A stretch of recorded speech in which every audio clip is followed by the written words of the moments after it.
Hello, I'm Pastor Willie Green of the New Salem Missionary Baptist Church, and I would like to share with you my back to school thoughts. In recent days, we've seen many back to school giveaways, supplies issued to students at no cost to them.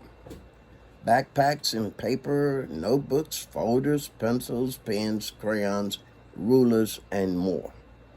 There were many such events across town, of which I also was a part of. And we, in our efforts, were saving parents thousands of dollars in expenses for school supplies. May God bless every organization, every church, every association, every group that came together to help our students get off to a good start this school year. But there's one more free thing available to any child or any adult if they wish to have it, and that is wisdom. It can only come from God. All a child or an adult have to do is simply ask God for wisdom. In the Bible, in the book of James, chapter 1, verse 5, it tells us how to acquire wisdom. If any of you lack wisdom, let him ask of God, that giveth to all men liberally, and upbraideth not, and it shall be given to them freely. God desires that we ask for wisdom, and he will give it to us. Let me first say that wisdom is not being smart or having a high GPA. Wisdom is to have a heavenly inspired course of action or a response to a situation where no previous knowledge existed. In addition, wisdom is the correct discernment of a matter whereby a problem is solved. There's a story in the Bible that records in 1 Kings about King Solomon, who had asked God for wisdom, and God granted his request. His wisdom, however, was tested when two women who had given birth to babies within days of each other. They lived together in one house. Their babies slept with them in the bed. One of the women accidentally slept on top of her baby, smothering it to death. So she got up in the middle of the night after realizing what she had done and went over and switched babies, leaving her dead baby with the other woman and taking her live baby.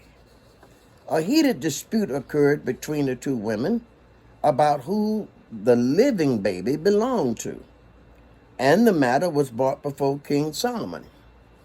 Now, after hearing both sides of the story and the argument between the two women, who the living baby belonged to, King Solomon decided to do the following. He said, "Bring me a sword, and I will cut the baby in half and give each woman half of the child." Well, the real mother cried out and said, "No, don't kill the child. Let her have the child. But I'd rather see the child alive than dead." See, love spoke in that matter.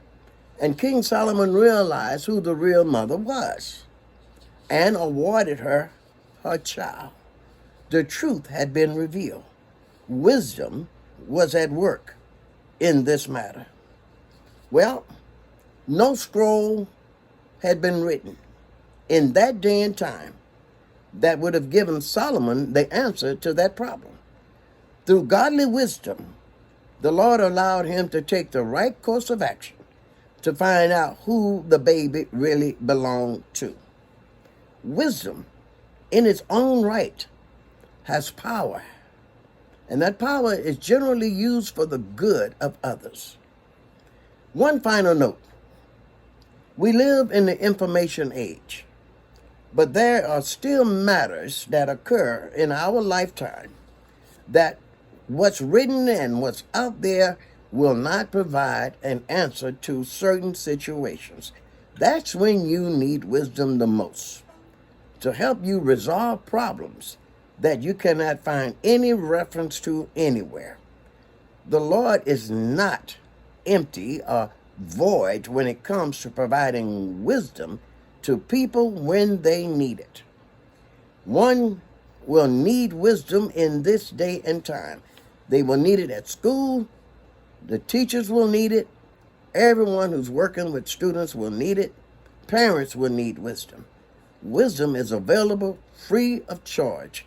All we have to do is ask God for wisdom, and God will give us wisdom as His Word has said. Remember, get wisdom, and above all, get understanding. May our children have a blessed school year. May the teachers have a successful year, and everyone who's working in our school system have a safe and blessed school year. God bless you all. Pray as you go.